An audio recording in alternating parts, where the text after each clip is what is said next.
आपको कैसा ही हो कि आप लोग अच्छे होंगे। तो फ्रेंड्स, ईपीएस 95 पेंशन पर बड़ा फैसला, अप्रैल से कर्मचारियों को मिल सकती है अधिक पेंशन। पूरी जानकारी क्या है मैं बताऊंगा, लेकिन उससे पहले अगर आप मेरे चैनल पर पहली बार हैं और अब तक अपने मेरे चैनल को सब्सक्राइब नहीं किया है तो प्लीज चैनल को सब्सक्राइब कीजिए और बेल आइकन प्रेस करना, ताकि जो भी ऐसे लेटेस्ट अपडेट हो सबसे पहले नोटिफिकेशन आपको प्राप्त हो। वीडियो को बिना देर के शुरू करते हैं और आपको बताते चले कि अगर आप भी प्राइवेट सेक्टर में नौकरी करते हैं और आपका भी पीएफ अकाउंट है तो ये खास खबर आपके लिए बहुत जानना जरूरी है।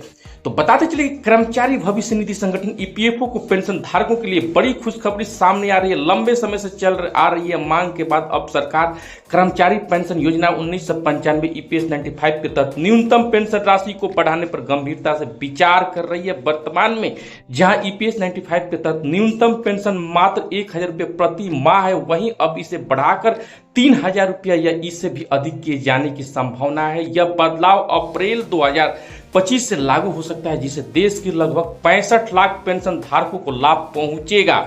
आपको बता दें कि ईपीएस 95 योजना है क्या।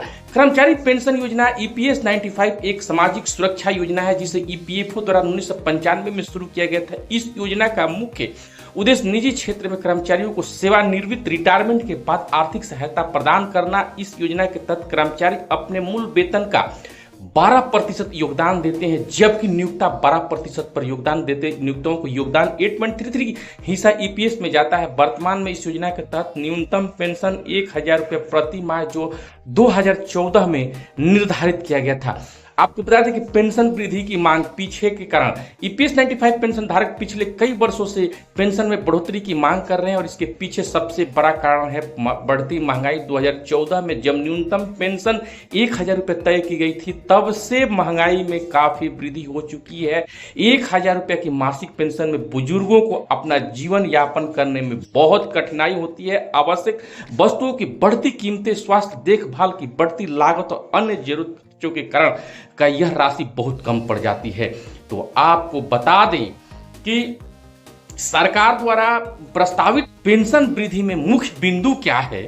तो सरकार द्वारा विचाराधीन प्रस्तावों के अनुसार न्यूनतम पेंशन को 1000 रुपया को बढ़ाकर 3000 से 5000 रुपये प्रति माह किया जा सकता है।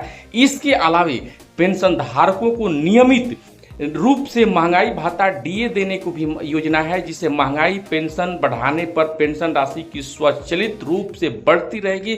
सरकार पेंशन धारकों और उनके जीवन साथी को मुफ्त में चिकित्सा सुविधा प्रदान करने पर विचार कर रही है। साथ ही कर्मचारियों को अपने वास्तविक वेतन के आधार पर ईपीएस में योगदान देने का विकल्प भी दिया जा सकता है। आपको बता दें कि अप्रैल 2025 में लागू होंगे नए नियम। अप्रैल 2025 में से कई नए नियम लागू हो सकते हैं जो पेंशन प्रणाली और अधिक सरल और उपयोगकर्ता अनुकूल बनाएंगे। केंद्रीकृत पेंशन भुगतान प्रणाली सीपीएस के तहत पेंशन धारक देश के किसी भी बैंक से अपनी पेंशन प्राप्त कर सकेंगे। डिजिटल लाइफ सर्टिफिकेट की सुविधा से पेंशन धारकों को हर साल जाकर बैंक प्रमाण पत्र जमा करने की आवश्यकता नहीं होगी। इसके अलावा पेंशन धारक अपनी पेंशन की स्थिति को ऑनलाइन ट्रैक कर पाएंगे। आपको बता दें कि पेंशन वृद्धि का प्रभाव और लाभ। प्रस्तावित पेंशन, आपको बता दें कि प्रस्तावित पेंशन जो है पेंशन धारकों को जीवन स्तर में सुधार होगा, उन्हें बेहतर आर्थिक सुरक्षा मिलेगी और वो जो है आपको बता दें कि उन्हें बेहतर आर्थिक सुरक्षा मिलेगी और वो अपने परिवार पर कम निर्भर रहेंगे और उच्च पेंशन से भी सभी स्वास्थ्य देखभाल अन्य आर्थिक जरूरतों का खर्चा अपनी आसानी से उठा सकेंगे। इसमें समाज में बुजुर्गों की स्थिति भी सुधरेगी। अर्थव्यवस्थाओं के लिए भी यह लाभदायक होगा क्योंकि उच्च पेंशन से खपत बढ़ेगी जो अर्थव्यवस्था को गति देगी। हालांकि इससे सरकार पर वित्तीय दबाव भी बढ़ेगा।